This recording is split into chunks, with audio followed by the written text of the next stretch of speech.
வணக்கம் மக்களே, இன்னைக்கு நம்ம பார்க்க போற வீடியோஸ் பார்த்தீங்கன்னா விடாமுயற்சி படத்தோட ரிலீஸ் டேட் தள்ளி போயிருக்கு. அதே மாதிரி ட்ரெய்லர் ரிலீஸ் பண்றோன்ற மாதிரி சொல்லியிருந்தாங்க. ஸோ நியூ இயருக்கு ட்ரெய்லர் ரிலீஸ் ஆயிருக்குன்னு சொல்லிட்டு விடிய விடிய எல்லாம் முடிச்சிருந்து விடிஞ்ச பிறகு வெக்ஸ் ஆகி போயிருக்காங்க. 12 வரும்னாரு. கரெக்டா 12 மலேசியா டயத்துக்கு கரெக்டா வந்து வரும். நானும் எதிர்பார்த்துக்கிட்டு இருக்கேன், ஒன்னும் வரல. படத்தை போஸ்ட் பண்றதுக்கு சன் பிக்சர்ஸ் படத்தை கொடுக்கலாம். அன்வான்டா இங்க யாரும் புலம்பிக்கிட்டு இருக்காதீங்கடா, சரியா? ட்விட்டர்ல எல்லாம் பயங்கரமா லைக்காவையும் அந்த சம்பந்தப்பட்ட ஆட்களை எல்லாம் திட்டி கழுவி ஊத்திட்டு இருக்கானுங்க. அதை பத்தி தான் கொஞ்சம் டீட்டெயிலா பார்க்க போறோம். வாங்க வீடியோக்குள்ள போலாம்.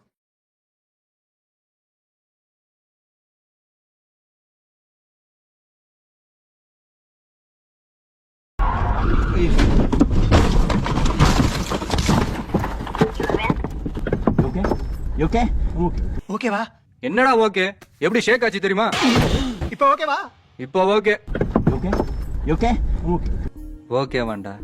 Okay okay. இப்ப என்ன விஷயம் அப்படின்னா, விடாமுயற்சி படத்துக்கு வந்து ரொம்ப கிட்டத்தட்ட 2 வருஷமா உட்காந்து படம் எடுத்துட்டு இருக்காங்க. பாகுபலி படத்தை கூட அவ்வளவு சீக்கிரமா எடுத்துட்டாங்க. பட் இந்த படத்தை ரொம்ப டிலே ஆகுதுன்னு சொல்லிட்டு ஃபேன்ஸ் வந்து ரொம்ப வெக்ஸ் ஆயிட்டாங்க.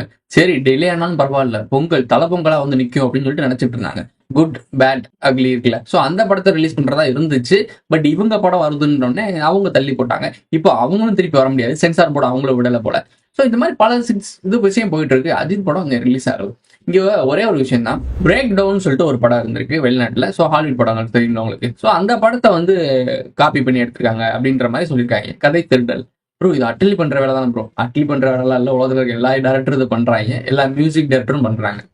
ஒரு பாடல்ல இருந்து ஒரு ராகம்ன்றதே ஒரு 7 சுரம் சொல்றாங்க. இந்த 7 சுரத்துல இருந்தா எப்படி இருந்தாலும் பாட்டு எடுக்கணும். ஸோ அது எப்படி பார்த்தாலுமே ஒரு கிட்டத்தட்ட இவங்களுடைய சொந்த கற்பனையாவே இருந்தாலும் அது ஒரு சிமிலரான ஒரு டச் அப் இருக்கதான் செய்யும். ஸோ ரியாலிட்டி உங்களுக்கு சொல்லப்பட்டது 7 சுரங்கள், ஆனா இன்னும் ஏகப்பட்ட சுரங்கள் இருக்கு. அது வெளியே வராது. வேணாம், நம்ம டாபிக் இதில் பேச வேணாம். நம்ம ஃபேன் பாயாக பேசிட்டு போயிடுவோம். அஜித் சாரு என் பாப்பாவுக்கு மாசம் 10,000 கொடுத்துங்கிறார். ஹாஸ்பிட்டல் செலவு, ரீசார்ஜ் செலவு எல்லாமே. அப்பையில இருந்து நான் உங்களுக்கு மாசம் 10,000 ரூபாய் போட தொடங்கினாரு. 95ல என் பொண்ணு போந்தா ஊனம் மட்டும் தான் 10 வருஷமா எனக்கு 10,000 போட்டுங்கிறாரு. ஓகே,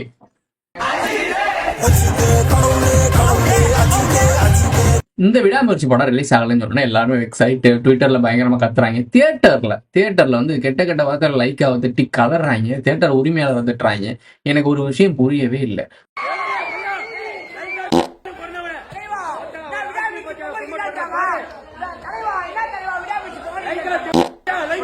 ஒரு படம் வரதுக்கு லேட் ஆயிடுச்சு. அவங்க காசு வாங்குறாங்க, அவங்க செலவு பண்றாங்க, அவங்க நடிக்கிறாங்க, ரிலீஸ் பண்றாங்க. ஓகே, நீ போய் காசு கொடுத்து 150 ரூபா கொடுத்து இல்ல 1000 ரூபா கொடுத்து பாக்குறேன்னு வச்சுக்கோ. ஒரு 1000 ரூபா கொடுத்து தேவையில்லாம ஒரு படத்தை போய் நீ பாக்குற என்டர்டைன்மெண்ட்டுக்காக நீ எதுக்கு சம்பந்தம் இல்லாம அந்த ப்ரொடியூசரை திட்டுற, அந்த டைரக்டரை திட்டுற, அந்த படம் டிலே ஆனது என்னெல்லாம் காரணமோ அந்த காரணத்தை திட்டுற, சம்பந்தம் இல்லாம தியேட்டர் ஓனரை திட்டுற. எனக்கு ஒரு விஷயம் புரியல, உங்களுக்கு காமன் சென்ஸ்னு ஒன்று இருக்கா? சுய அறிவுன்னு ஒன்று இருக்கும்.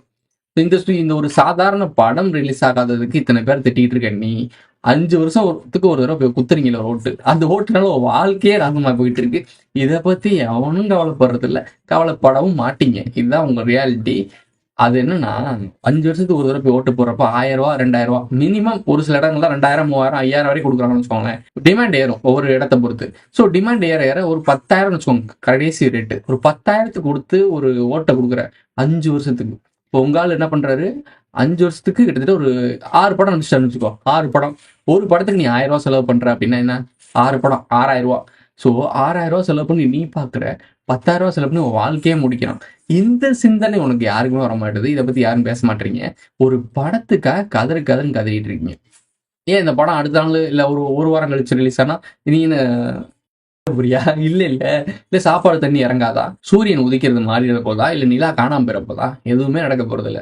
எல்லாம் அப்படியே தான் நடந்துட்டு இருக்க போகுது. யாரு இருந்தாலும் இல்லாட்டியும் இந்த பூமி சுத்திக்கிட்டு தான் இருக்க போகுது. எந்த படம் ரிலீஸ் ஆனாலும் இல்லாட்டியும் உனக்கு சோறு இறங்கிட்டு தான் இருக்க போகுது. இந்த ரியாலிட்டியை யாருமே புரிஞ்சுக்க மாட்டீங்க.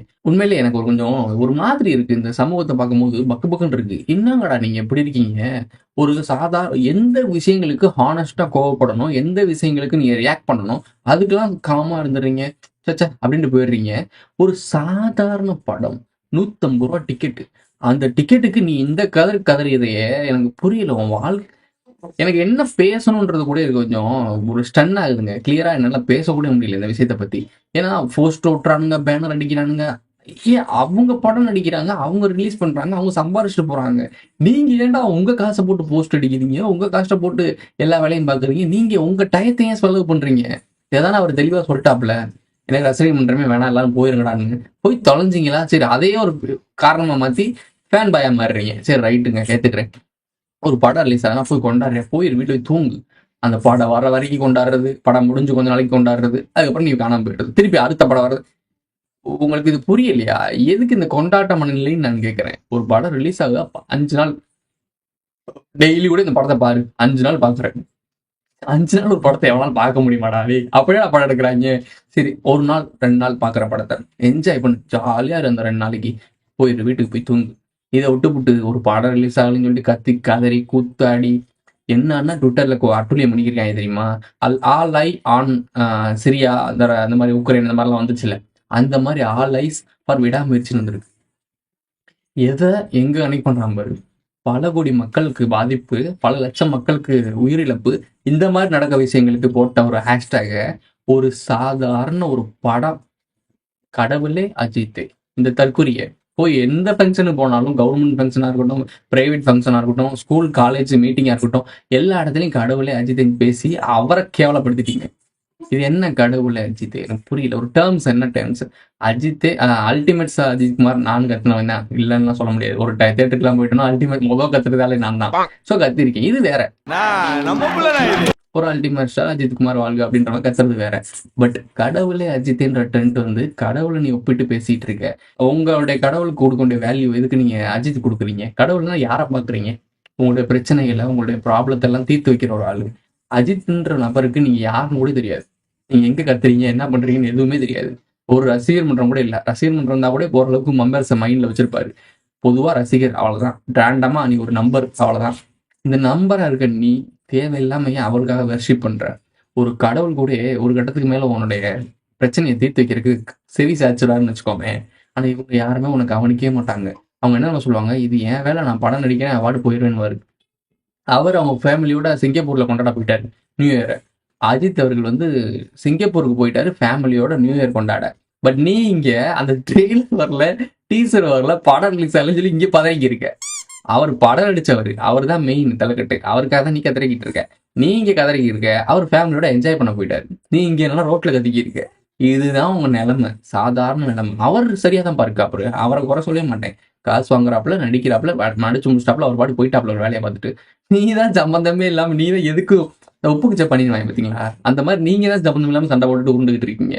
அஜித்தா விஜய் ஆண்டு இவங்க படம் ரிலீஸ் ஆனா ரிலீஸ் ஆகலன்னா என்ன? விஜய் இப்ப அஜித் படமே நடிக்கலப்பா அப்படின்னு போயிட்டா என்ன ஆயிரப்போகுது? இப்ப விஜய் சொன்னார்ல, நான் சினிமாவில் நடிக்க மாட்டேன், அரசியல் தான் போறேன்னு சொன்னாப்ல. இல்ல அதே மாதிரி இவரும் நான் படமே நடிக்கல, நான் கார் ரேஸ் தான் ஓட்ட போறேன்னு போயிட்டா இப்ப என்ன ஆயிரப்போகுது? நீ தூங்க மாட்டியா? டெய்லி சாப்பிட மாட்டியா? ஒரு 4 நாள் கதறிக்க, அடுத்த நாள் வேலைக்கு போயிடுவேன். இவ்வளவுதான். இதுதான் ரியாலிட்டி.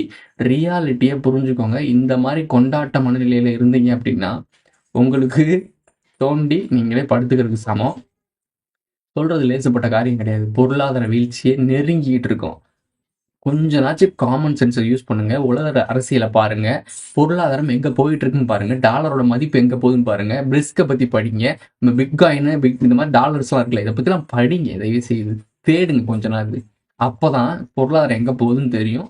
எப்ப விழுகுன்றதுனாச்சும் கெஸ் பண்ண முடியும். இதெல்லாம் விட்டுப்புட்டு கடவுளே அஜித்தின் கதறிக்கு இருந்த அப்படின்னு வச்சுக்கோ, இதோட விளைவை நீ சந்திச்சுதான் ஆகணும். பெரிய இடியா இருக்கும். உன்னால அதை தாங்க முடியுமான்னு கூட எனக்கு தெரியல.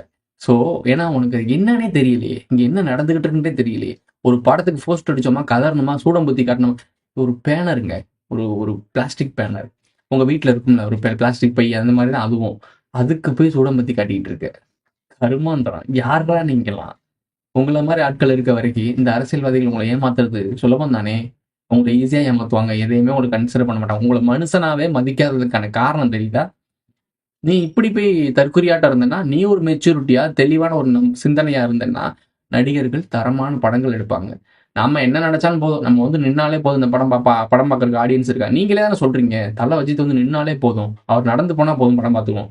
அதான் ஷூட்டிங் ஸ்பாட் இது, ஏர்போர்ட்டுக்கு நடந்து போயிட்டு இருக்காரு, அதையே பார்த்துட்டு உட்கார வேண்டியதானே. எதுக்கு படத்தை நடிக்க சொல்றீங்க? அவரை கூட்டி போய் ஷூட்டிங் ஸ்பாட்ல நின்று நடக்க விடுங்க, நடக்க விட்டு படத்தை ரிலீஸ் போட்டு போயிருங்க, அவ்வளவுதானே. புரிஞ்சுக்கோ, ரியாலிட்டி ரியல் வேர்ல்டுக்குள்ளவா. ஸோ இதுதான் மேட்ரு. ஸோ இப்போ இவர் வந்து இந்த மாதிரி படம் நடிச்சுட்டு போகிறதுக்கு நீங்கள் ஒரு ஜென்ரலாக திங்க் பண்ணக்கூடிய ஒரு ஆடியன்ஸா இருந்தீங்கன்னு வச்சுக்கோங்களேன். இது என்ன அப்படி நினைக்கிறீங்க? நீங்க வந்து உங்களுடைய அறிவாற்றல் இம்ப்ரூவ் ஆக அவங்களும் உங்களுக்கு இம்ப்ரூவ் ஆன விஷயங்களை கொடுப்பாங்க. இப்ப என்ன நடக்குது அப்படின்னா, நீங்க மழுங்க உங்களுக்கு என்ன வேணா கொடுத்து வித்துடலான்ற முடிவுக்கு வந்துட்டாங்க. என்ன நடிச்சாலும் நீங்க பார்ப்பீங்கன்னு ஒரு முடிவுக்கு வந்துட்டாங்க. ஸோ கதை இருக்கோ இல்லையோ, நீ அந்த பேருக்காக பிராண்டு தளபதி, அஜித், விஜய், சூர்யா, கார்த்திக் இப்படின்னு ஏகப்பட்ட கலைஞர்கள் உருவாகுவாங்க. அவங்களுக்குன்னு ஒரு பிராண்டை கிரியேட் பண்ணுவாங்க. அந்த பிராண்டை வச்சு என்ன மாதிரி வேணா வித்துருவாங்க. உங்களுக்கு புரியுதா? உங்களுக்கு நான் என்ன சொல்ல வரேன்னு புரியுதா? நீங்கள் அப்பட்டமாக ஏமாற்றப்படுகிறீர்கள். தன்னைத்தானே உள்ள போய் பலிகடாவா தலையை விட்டுட்டு உட்காந்துருக்கீங்க. கொஞ்சம் தலையசைச்சா கூட சம்மதம்னு ஒரே போடா போட்டுருவாங்க. மூச்சு முட்டி செத்தாலும் பரவாயில்ல, வெட்டுப்பட்டு சாக கூடாது. விடாமுயற்சி வராதுங்கிறது கிட்டத்தட்ட லைக்காவுக்கு தெரிஞ்சு போச்சு. அதைத்தான் நான் சொல்ல வர்றேன். உறுதியாக பொங்கலுக்கு வராது. இல்ல அதை சம்பந்தப்பட்ட நிறுவனமே சொல்லிட்டா. யாரோ இவன் யாரோ. புரியுதா? என்னன்னே தெரியல எனக்கு. என்னால முடிஞ்ச அளவுக்கு தெளிவா சொல்லிட்டேன். நீங்க முட்டாள்தனமா இருக்கீங்க. ரசிகன் சொல்லிட்டு போயிட்டு உங்க வாழ்க்கையை இறந்துட்டு இருக்கீங்க. இப்போ விஜயை பார்க்கறதுக்கு மாநாட்டுக்கு போன 5 பேரோட வாழ்க்கை, அவங்க ஃபேமிலியோட வாழ்க்கை, அவரை நம்பி இருந்த ஒரு சில விஷயங்கள் எல்லாம் காணாம போயிடுச்சு. இது ஒரு சில இன்சிடென்ட்ஸ்ல இப்படி ஒவ்வொரு படமும், இப்போ அல்லு அர்ஜுன்ற ஒருத்தவங்களை படத்தை பார்க்க போனா ஒரு அம்மா இறந்து போயிட்டாங்க, பையன் கோமா போயிட்டான். ஸோ ஒரு சினிமான்ற ஒரு திரையில இருக்கக்கூடிய மாயையை பார்க்கறதுக்கு உன் வாழ்க்கையை அர்ப்பணிச்சுக்கிட்டு இருக்க. இது வேல்யூபிளா அப்படின்றத நீ தான் திங்க் பண்ணணும். இதோட இந்த வீடியோ முடிஞ்சிருச்சு. இந்த வீடியோ பிடிச்சிருச்சா லைக் பண்ணுங்க, கமெண்ட் பண்ணுங்க, சப்ஸ்கிரைப் பண்ணுங்க, மறக்காம பெல் ஐகானை அல்ல போட்டு இந்த ஃப்ரெண்ட்ஸ்க்குலாம் ஷேர் பண்ணுங்க. உங்களுடைய கருத்துக்களை கமெண்ட்ல சொல்லிட்டு போங்க. அப்படின்னு ஒரு மூடு ஏத்துட்டா